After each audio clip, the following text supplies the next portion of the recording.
Varicose veins కి సరైన చికిత్స కోసం సంప్రదించండి ఎవిస్ హాస్పిటల్. నమస్తే రమగారు. నమస్తే జయ. రమగారు, మనకి మార్గశిర మాసంలోకి వెళ్ళబోతున్నాము. ఇందులోనే ధనుర్మాసం కూడా ఉంది. ఈ మాసం యొక్క విశిష్టత. కార్తీకం వెళ్ళంగానే మార్గశిర శుద్ధ పాడ్యమితోటి మార్గశీర్షం మొదలవుతుంది. పురుషోత్తమ మాసంగా చెప్పబడుతుంది ఇది మార్గశిరం. భగవంతుడైన శ్రీకృష్ణుడు భగవద్గీతలో చెప్పాడు, మాసానం మార్గశీర్షోహం అని. నేను మార్గశీర్షాన్ని మాసాలలో అత్యద్భుతమైన మాసం పురుషోత్తమ మాసం అని చెప్తారు. ఇది పురుషోత్తమ మాసంగా ఎందుకు చెప్పబడింది అని చెప్పుకోవాలి. మొదట దీంట్లో ఈ మొదటి రోజునే పోలిపాడ్యమితో పూజ చేసుకుంటాం మనం. అవును, పోలిపాడ్యం అంటే ఆ రోజున పోలాలు అమావాస్య, మన పోలమ్మ అనే అమ్మాయి స్వర్గారోహణ చెందటం, విష్ణు సాయుధ్యాన్ని పొందిన కథని చెప్తాం. తర్వాత ఒక వారం రోజులు, 6 రోజులు, 10 రోజులు కూడా గడిచాక 15-16 తారీఖుల్లో మనకి ధను సంక్రమణం చెందుతుంది. సాధారణంగా మనకి లెక్కలు, మన నెలలు ఎలా మారుతాయి?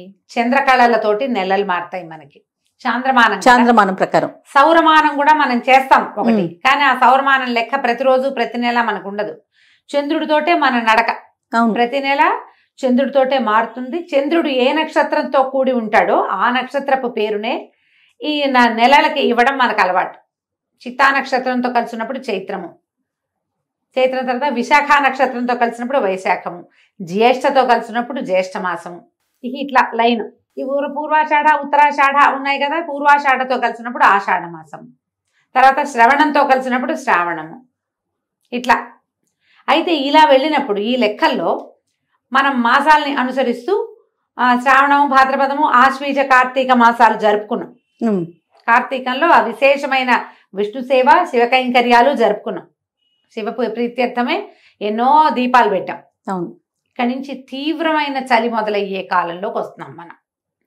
ఇది నా మార్గశిరంతో మొదలవుతుంది. అయితే ఈ మార్గశిరంలో ఒక 15 రోజులు గడిచాక ఇంచుమించు పౌర్ణమికి అటు ఇటుగా సూర్య సంక్రమణం చెందుతాడు. సూర్యుడు ఇప్పుడు చంద్రుడు ఏం చేస్తాడు? ఆయన కళలు పెరిగినప్పుడు తిథులు పెరిగి, కళలు తగ్గినప్పుడు మళ్ళీ తిథులు తగ్గి అదే పేర్లతోటి వస్తాయి. ఎట్లా? పాడ్యమి, విద్యా, తదియా, చవితి, పంచమి, షష్ఠి, సప్తమి, అష్టమి, నవమి, దశమి, ఏకాదశి, ద్వాదశి, త్రయోదశి, చతుర్దశి, పౌర్ణమి. మళ్ళీ అక్కడి నుంచి పాడ్యమి, కృష్ణ పాడ్యమి అనమాట. శుక్లమాస పక్షము, కృష్ణపక్షం.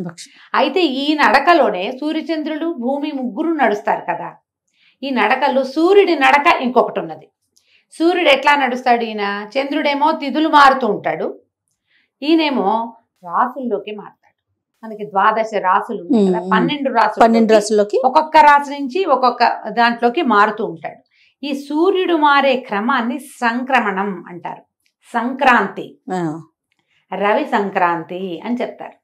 ఇది నెల మధ్యలో వస్తుంది. పౌర్ణమికి అటు ఇటుగా డేట్ల ప్రకారం అయితే ఖచ్చితంగా 15-16 తారీఖుల్లో ఉంటుంది.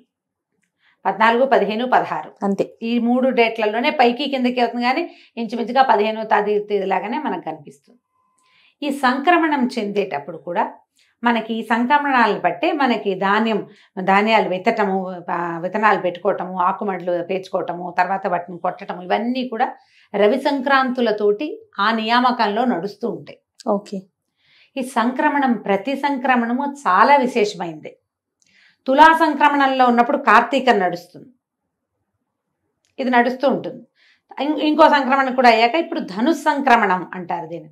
ధనురాశిలోకి మారతాడు సూర్యుడు. దాని తర్వాత ఏమిటి? దాని తర్వాత వచ్చే సంక్రమణము మకర సంక్రమణం. మనం సంక్రాంతి పండగ చేసుకుంటాం. ప్రతి సంక్రాంతి, ప్రతి రవి సంక్రాంతి కూడా పర్వదినమే.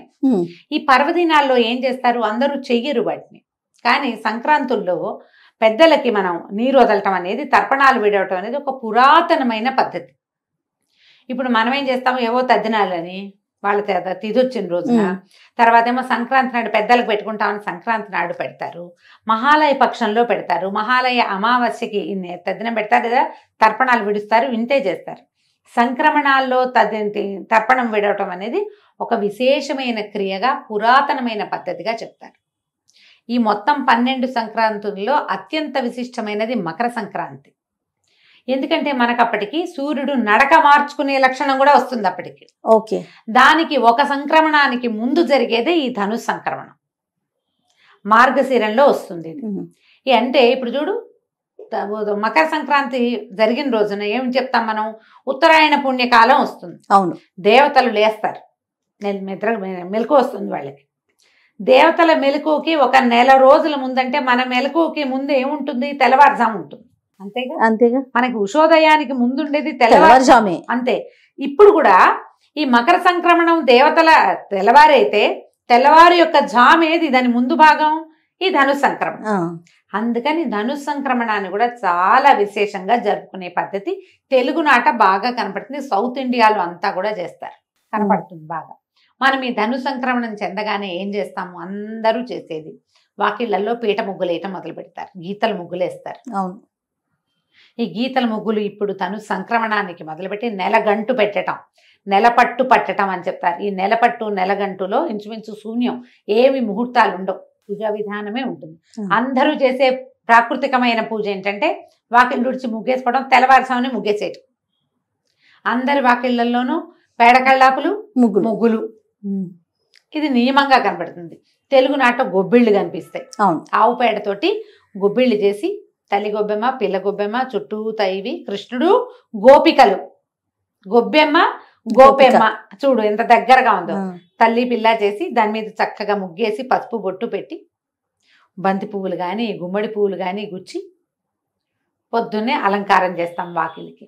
విష్ణు సంచారం కోసం చేయబడేది ఇది. అయితే ఈ 30 రోజులు మనకి 30 days పడుతుంది. ఈ సంక్రమణం నుంచి మకర సంక్రమణం దాకా 29 లేదా 30 రోజులు పడతాయి. ఈ 30 రోజులు కూడా అద్భుతమైన విష్ణువారాధన జరిగే కాలం ఇది. ఈ 30 రోజుల్లో మనకి శ్రీరంగంలోను ప్రతి విష్ణువాలయంలోనూ తిరుప్పావై సేవను జరుపుతారు. ధనుస్సుని, ఈ ధను సంక్రమణం ధనుస్సు లేదా మార్గళి అంటారు. ఈ మార్గళి సేవాకాలం జరుపుతారు. మామూలుగా మనకి తెల్లవారుజామున సేవాకాలం జరిపే ఇంకా ఏ కాలము లేదు. కార్తీకంలో మనం ఏం చేసాం, మనమే స్నానం చేసి దీపం పెట్టుకుని పూజ మెల్లిగా చేసుకోవచ్చు, తెల్లారుజామునే చేయాలన్న నియమం లేదు. కానీ ఇప్పుడు మాత్రం విష్ణు పూజ తెల్లవారుజామునే చేస్తారు. ఈ విష్ణు చిత్తుల యొక్క కుమార్తె అయిన గోదాదేవి పాడిన 30 పాసురాలని రోజుకొక పాసురాన్ని పాడుతూ రంగనాథ స్వామికి మేల్కొల్పులు చెప్తూ, విష్ణుమూర్తికి మేల్కొల్పులు చెప్తూ ఆయన్ని లేవదీసి సకలోపచారాలు చేసి పూజిస్తారు. ఇది సార్వజనీనంగా అందరూ చేసుకునేది కాదు. సార్వజనీనమైనది ఏంటంటే వాకిలి శుభ్రంగా ఉంచి ముగ్గులేయటమే. ఎందుకంటే మకర సంక్రమణానికి మరుసటి రోజున వచ్చే కనుమ నాడు బలి చక్రవర్తి భూమి మీదకి వస్తాడు. ఆయన స్వాగత సత్కారాల కోసం మొదటి మెట్టుగా నెల రోజుల ముందే మనం ఈ ముగ్గులు మొదలు పెడతాం. బలి రావడానికి బలిని భూమికి పట్టించినటువంటి మహానుభావుడైన సర్వవ్యాపకుడైన విష్ణువుని పూజిస్తాము ఈ నెల రోజులు. అవకాశం ఉన్న వాళ్ళు పూజించుకోవచ్చు. ఈజీ మెథడ్ ఏంటంటే దేవాలయానికి వెళ్ళడం, చక్కగా దద్దోజనమో చక్కెర పొంగలో ప్రసాదంగా తెచ్చుకోవటం. ఈ నెల రోజుల సేవాకాలము అన్ని విష్ణువాలయాల్లోనూ విశేషంగా జరుగుతుంది. శ్రీ వైష్ణవుల ఇళ్లలో కూడా చేసుకుంటారు. వైష్ణవ మఠాలు, పీఠాలు అన్ని చోట్ల కూడా విష్ణు ఆరాధన క్రమం సాగుతుంది. పాసురాలు చెప్పుకుంటారు. ఈ గోదాదేవి కథ విశేషంగా మనం వింటాం. ఈ నెల రోజుల్లో తిరుమలలో కూడా స్వామివారికి సుప్రభాత సేవలో సుప్రభాతం బదులు తిరుప్పావైనే వినిపిస్తారు. తిరుప్పావైతోటే స్వామిని నిద్రలేపుతారు. అది విశేషంగా కనపడుతుంది. మనం ఇవన్నీ ఏం చేయలేం. తిరుప్పావై ద్రవిడ భాషలో ఉంటుంది, మనకి రాదు, అర్థం కాదు. పొద్దున లేచి వాకిట్లో ముగ్గేసుకోగలం కదా, అంతేగా. ఆ వాకిట్లో ముగ్గేయడానికి మీరు స్నానం చేయక్కర్లా, స్నానం చెప్పలా. సాధారణ జీవులకి స్నానం చెప్పలేదు. వాకిలుడిచి చక్కగా ముగ్గేసి కళ్ళాపు జల్లి ముగ్గేసి తర్వాత మీరు స్నానం సంధ్య తెముల్చుకోవచ్చు, ఏం తప్పలేదు. ముగ్గేయటానికి కూడా స్నానం చేయాలని నాకు తెలియదు జయ, నాకు తెలియదు. ముగ్గేయటానికి కూడా, వాకిళ్ళు తుడటానికి కూడా, గొబ్బిళ్ళు పెట్టడానికి మేమైతే గొబ్బిళ్ళు పెట్టడానికి ముందు స్నానం చేసేవాళ్ళం కాదు. ఊళ్ళల్లో ఎవరైనా స్నానం చేసి గొబ్బిళ్ళు పెడతారని నేనైతే వినలేదు, నాకు తెలియదు. మీరు ఎవరైనా అలాంటి విధానం ఉంటే అమ్మా ఖచ్చితంగా పాటించండి. జోహార్లు మీ ఓపిక, మీ పద్ధతులకి. నాకు తెలీదు, మేము అలా చేయలేదు. ఎన్నేళ్ళో పెట్టాను జయ గొబ్బిళ్ళు నేను. మాకు అవకాశం ఉంది, పల్లెటూరు కదా, గొడ్లు ఉన్నాయి, ఆవులు ఉన్నాయి మాకు. చక్క పాలేళ్ళు ఆవు పెడ తీసి పెట్టేవాళ్ళు, పొద్దున్నే లేచేసేవాళ్ళు. ఎందుకు ఈ కాలం ఇంత ప్రత్యేకం అంటే ఇవి మనకైతే పంటల కాలం. ఈ గొబ్బిళ్ళు పెడితే ఈ గంగిరెద్దుల వాళ్ళు రావటము, హరిదాసులు రావటము, పొద్దున్నే ఆ మంచుని చీల్చుకుంటూ వచ్చేవాళ్ళు. విపరీతమైన పొగ మంచు, తెల్లవారు డిసెంబర్ అనేసరికల్లా ఇంకేముంది, పొగ మంచే కదా. ఆ మంచులో ఆ చల్లదనానికి ఈ పని చేయటం మంచిది ఆరోగ్యానికి. బహుశా స్త్రీ ఆరోగ్యానికి మంచిదని ఇవి పెట్టారేమో అనుకుంటా నేనైతే. దాన ప్రక్రియ విశేషంగా చేస్తారు. ఈ ఒడ్లు బియ్యము ఇల్లు చేరుతాయి అందరికి. ఒడ్లు మన వైపంతా వరే కదా, అవునవును. ఇల్లు చేరేసరికి అలా వచ్చిన వాళ్ళందరికీ తలా ఒక దోసెడు గుప్పెడు చొప్పున బియ్యము ఒడ్లో ఇచ్చేవాళ్ళం. గుమ్మడికాయలు కాసేవి గుమ్మళ్ళు ఇచ్చేవాళ్ళు బాగా. ఈ కాలం అంతా కూడా దాన ప్రక్రియకి చాలా మంచిది. మీరు ఆహార ధాన్యాలు ఏవైనా సరే, ఇప్పుడున్న కాలాన్ని బట్టి సిరిధాన్యాలు కూడా ఆహార ధాన్యం కిందే లెక్క కదా మనకి, అవైనా సరే దానం చేయండి. విశేషించి గుమ్మడి పళ్ళు అవి కూడా చాలా మంచివి. తర్వాత ముందుకి పళ్ళు దానం చేయటం, ఖర్జూర పళ్ళు, రేగు పళ్ళు అలాంటివి దానం చేయటం చాలా మంచిది. ఇవన్నీ ఆరోగ్యానికి మంచిది, ఇహపరాలకి ఉపయోగపడేవేనమ్మా మన పండుగలన్నీ. అయితే ఈ పర్వదినాలుగా చెప్పబడేటువంటి ఈ ధను సంక్రమణ దినాలన్నీ కూడా కుదిరితే ఏదైనా ఒక విష్ణువాలయాన్ని దర్శనం చేయండి.